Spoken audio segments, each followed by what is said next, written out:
কিছু মামলাগুলি ইনভেস্টিগেশন হয় নাই। ইনভেস্টিগেশন হওয়ার পরে যে দোষী হবে তার আইনের আওতায় নেওয়া হবে।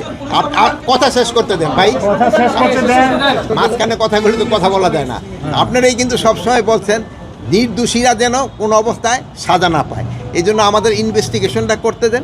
যদি ইনভেস্টিগেশন করার পর যেই দোষী হোক না কেন, কাউরে আইনের বাইরে থাকা হবে না, তারা আমরা অবশ্যই আইনের আওতায় নিয়ে আসবো। এটা তো আপনারই আমাকে রিকোয়েস্ট করছেন, আপনারই বলেন নাই ভাই, হাসতেছেন তো বলেন, আপনারই বলছেন, আপনার কথাই তো আমি রাখতেছি যে তারা ওইভাবে প্রমাণিত না হলে তারা আমি কেন একটা নির্দোষ লোকের কেন তো আমি সাজা দেবো, কিন্তু সব একটা নির্দোষ লোকের আমি কেন সাজা দেবো?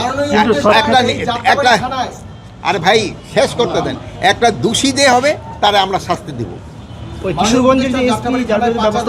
এখন এদের ক্ষেত্রে একটা কিশোরগঞ্জে এদের ক্ষেত্রে ধরেন একটা উপদেষ্টাদের একটা 3 জনের একটা কমিটি হয়েছে, ওনাদের একটা রিকমেন্ডেশন দিছে।